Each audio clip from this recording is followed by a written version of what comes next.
जैसा आप सभी लोगों की जानकारी है कि आदरणीय प्रधानमंत्री जी बहुत सफल विदेश यात्रा से जो बहुत सफल यात्रा रही उनकी उससे वापस आए हैं और उसी विषय पर आज उस पर प्रेस वार्ता की जा रही है। कुछ महत्वपूर्ण मुद्दे हैं उस पर जो है आदरणीय सुधांशु त्रिवेदी जी करेंगे। इनके बारे में इंट्रोडक्शन कह दे, हमारे मेंबर ऑफ पार्लियामेंट है भारतीय जनता पार्टी के, आप सब लोग इन्हें जानते भी हैं और ये राष्ट्रीय प्रवक्ता भी है, लेकिन साथ साथ इनकी प्रेस कॉन्फ्रेंस जो है बार बार आप लोगों के सामने होती है अलग अलग मुद्दे पर। आज भी एक बहुत महत्वपूर्ण मुद्दा है जिस पे ये प्रेस वार्ता करेंगे। आदरणीय सुधांशु त्रिवेदी जी। मित्रों, प्रधानमंत्री श्री नरेंद्र मोदी जी अपनी एक सुदीर्घ विदेश यात्रा करने के उपरांत आज वापस आए हैं। इस लंबी विदेश यात्रा में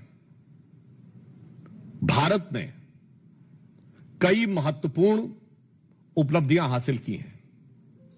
नंबर 1, आतंकवाद के विषय पर एक वैश्विक स्वीकार्यता प्रधानमंत्री जी के द्वारा अंतर्राष्ट्रीय मंच पर स्थापित हुई, जब ब्रिक्स शिखर सम्मेलन में आतंकवाद वाले विषय के ऊपर न सिर्फ सर्वसम्मति के साथ भारत के पक्ष का अनुमोदन हुआ, बल्कि प्रधानमंत्री जी ने बहुत स्पष्ट कहा कि आतंकवाद के पीड़ित और आतंकवाद के प्रायोजक को एक तराजू पर नहीं तौला जा सकता। दूसरा, भारत अब विश्व की चौथी बड़ी अर्थव्यवस्था हो गया है और शीघ्र ही तीसरी बड़ी अर्थव्यवस्था बनने जा रहा है। तो हमारे आर्थिक हित और सामरिक हित बहुत से महत्वपूर्ण मेटीरियल्स के ऊपर निर्भर है, जिनमें rare earth metals, uranium, lithium, gold और डायमंड जैसे क्रिटिकल मटेरियल्स हैं। घाना और नामीबिया जैसे देश जो इस प्रकार के तत्वों की प्राकृतिक रूप से बड़ा संग्रह उनके पास है, उन देशों के साथ भारत का एग्रीमेंट होना न सिर्फ भारत को आत्मनिर्भर बनाता है, बल्कि क्रिटिकल रेयर अर्थ मटेरियल के लिए किसी एक देश पर अत्यधिक निर्भरता से मुक्ति भी दिलाता है। तो यह आर्थिक दृष्टि से भी भारत के लिए अत्यंत उपलब्धिपूर्ण यात्रा रही। तीसरा, भारतवंशी समुदाय यानी इंडियन डायस्पोरा आज पूरे विश्व में एक बहुत प्रभावी और सृजनात्मक भूमिका निभाने वाला समुदाय है। ट्रिनिडाद टोबैको और घाना जैसे देशों से जो भारतीय मूल के लोगों का संबंध घाना से लगभग शताब्दी पूर्व का है और ट्रिनिडाद एंड टोबैको से 180 साल पुराना संबंध है। आप सभी ने देखा कि ट्रिनिडाद की प्रधानमंत्री जो कमला विश्वेश्वर जी हैं, वो मूलतः बिहार के बक्सर की रहने वाली हैं। यानी एक प्रकार का कैसा सामाजिक और सांस्कृतिक संबंध भारत का इन देशों के साथ है, उसको एक नए आयाम तक पहुंचाना यह तीसरी बड़ी उपलब्धि है। सो आई वांट टू से categorically, after this immensely successful tour of the countries, there are three main takeaways. Prime Minister has unequivocally and categorically established the matter of terrorism at the BRICS, and he has said that the perpetrators of the terror and the victims of terror cannot be equated. So this was our diplomatic success, and it was very important for the strategical point of view. Then the countries like Ghana and Namibia, which are very rich in the minerals and the metals like uranium, copper, lithium and rare earth metals, India has entered into an agreement which is very much required for the future, and over-dependence upon any one country as far as these critical minerals and critical metals are concerned. So it was very much required for our economical aspect. And the Indian diaspora, which is having a vibrant and sizable presence in the countries like Ghana and Trinidad and Tobago, from 1 century to 2 centuries, from there, it has taken to a new height. As you know that the Prime Minister of Trinidad and Tobago, Kamala Biseswarji, is from the Buxar area of Bihar, and this has taken India's emotional connect and cultural and social connect with those countries to a new dimension. So, strategically, economically, and culturally, this visit of Prime Minister has set up a new era in India's role at the international level with cooperation of the African and southern countries. Previously with Argentina, even the previous visits with Mexico, our strategy of aligning and taking together the global south has reached to new heights.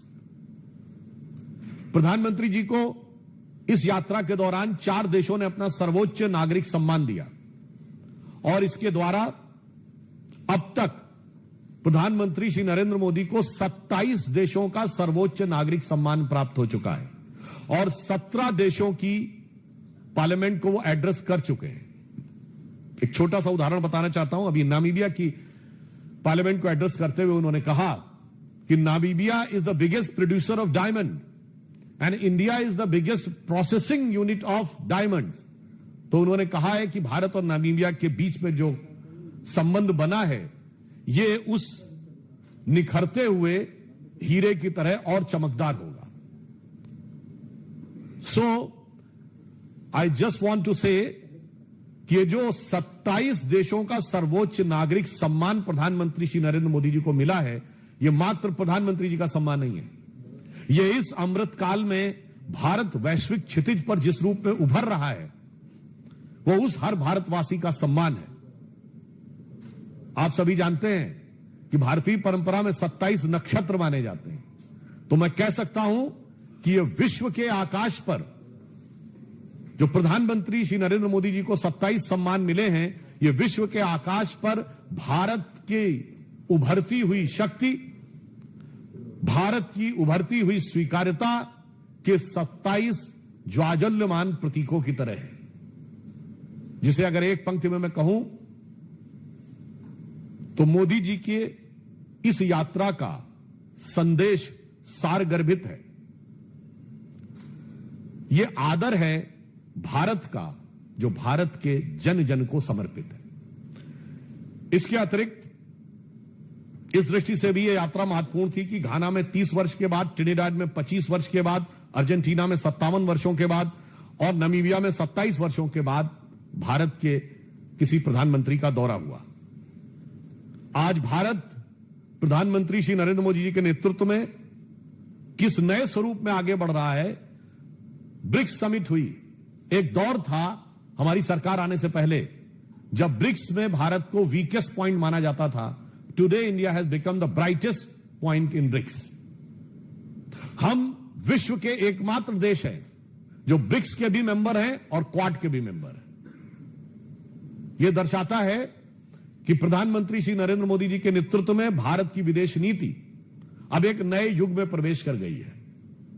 किसी जमाने में हम गुट निरपेक्ष हुआ करते थे, आज हम विश्व में सर्वसमावेशी की तरफ बढ़ रहे हैं। There uses to be a time when India was considered as non align, now our foreign policy is all align. That's why we are the only country in the world which is the member of BRICS as well as Quad. और वैसे भी अगर आप लोगों ने इस विषय पर थोड़ा ध्यान दिया होगा, किसी ने पढ़ा होगा, तो यूरोपियन पार्लियामेंट्री रिसर्च सर्विस ने यह कहा है कि बाय 2035 वर्ल्ड एक मल्टीपोलर वर्ल्ड ऑर्डर की तरफ आगे बढ़ रहा है। आज वर्ल्ड की टॉप 4 इकोनॉमीज में सिर्फ एक यूरोपियन इकोनॉमी है, दैट इज जर्मन, और 2 एशियन है, India and China. Most likely with in a year all top 3 में 2 एशियन होंगी, 1 अमेरिका होगा। मोस्ट लाइकली यूरोपियन कंट्रीज नहीं होंगे। This will be a major shift in the entire global world order after industrial revolution.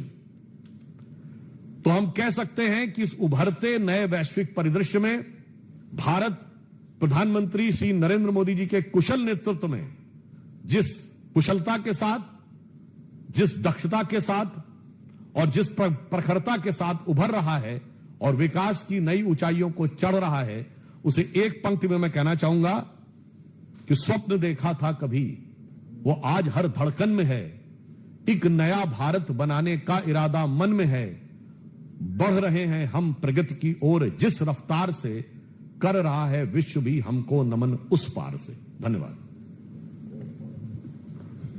अगर आपका कोई सवाल है तो एक करके पूछिए। हाँ प्लीज। सर, 5 देशों की ये सफल यात्रा रही, हमने देखा था कि जब भारत में G20 हुआ था तो भारत की अगुवाई में ही ग्लोबल साउथ को इस तरह से प्रमुखता मिली और शामिल किया गया। और अब हमने देखा कि 4 सर्वोच्च नागरिक सम्मान दिया गया जो भारत ने जो भविष्य में दिखाता है। तो ये क्या जो एक आपने शिफ्ट की बात की कि अब हमारा जो फोकस है वो अफ्रीकी देशों पर भी है और हम एक अगुवाई कर रहे हैं ग्लोबल साउथ का, ये भी देखिए, हमारी सरकार आने के बाद विदेश नीति में फंडामेंटल चेंज आया। उससे पहले 3 ही चीजों में विदेश नीति रहती थी, डिप्लोमेटिक, इकोनॉमिक और मिलिट्री। हमने इसमें 2 डायमेंशन जोड़े, इंडियन डायस्पोरा एंड कल्चर। अब किसी विश्व के किसी एक क्षेत्र की तरफ संपूर्ण विदेश नीति को देखने की बजाय एक सर्वव्यापक और एक सर्वसमावेशी विदेश नीति का उदय मोदी जी के नेतृत्व में हुआ है। We are looking toward east also and we are having a very strong connect with the global south also. Sudhanshu ji ने जो कहा था, क्वाड के मेंबर भी है भारत ब्रिक्स का भी मेंबर है और Bharat permanent invited G7 nation में, यह खिताब सिर्फ हिंदुस्तान को ही है, बाकी कोई ऐसा दुनिया का देश नहीं जो कि तीनों का मेंबर हो। कोई दूसरा सवाल किसी का हो? गौरव जौहरी जी प्लीज। सर, ब्रिक्स सफल रहा है, भारत की वहाँ भारत का डंका बजा है, लेकिन ट्रंप बहुत नाराज बोल रहे हैं कि 10% एक्स्ट्रा टैरिफ लगाएंगे ब्रिक्स वाले देशों पे, तो भारत पे भी रहेंगे, इस पे क्या करेंगे? देखिए, वो उनके देश का अंदरूनी मामला है और जहां तक भारत के साथ ट्रेड डील है उस विषय पे वार्ता चल रहा है। परंतु एक बात बहुत स्पष्ट है कि भारत अपने वाणिज्यिक हित, यानी जो हमारे व्यापारिक हित हैं, अपने सामरिक हित जो हमारे मिलिट्री इंटरेस्ट हैं, और अपने कूटनीतिक हित यानी जो डिप्लोमेटिक इंटरेस्ट हैं, उनको सेफ गार्ड करने के लिए पूरी तरीके से कृत संकल्पित है। और ये 2016 के पेरिस से लेके बाली 2014 से लेके और हाल के ब्रिक्स तक यह स्पष्ट दिखाई पड़ा है। इसलिए भारत के जन जन को पूर्ण विश्वास है कि मोदी जी के नेतृत्व में भारत के सभी हित सभी परिस्थितियों में पूर्णतः सुरक्षित और सुदृढ़ है।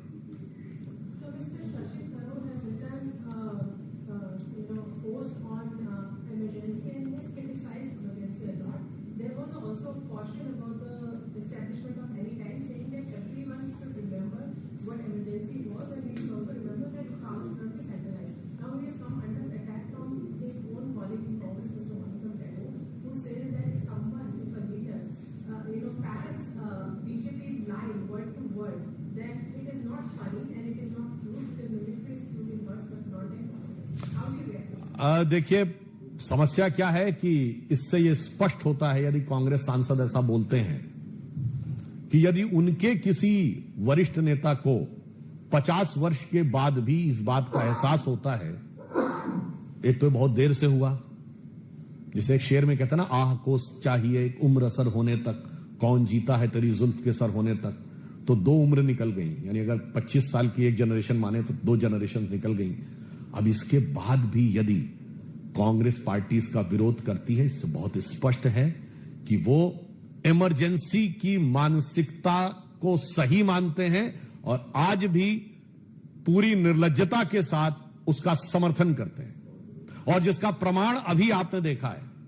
इमरजेंसी क्यों लगी थी? क्योंकि इंदिरा गांधी जी का चुनाव रद्द कर दिया गया था। तो कांग्रेस ने कहा कि संवैधानिक संस्थाओं की मान्यता हमारी चुनावी हार जीत के आधार पर तय होगी।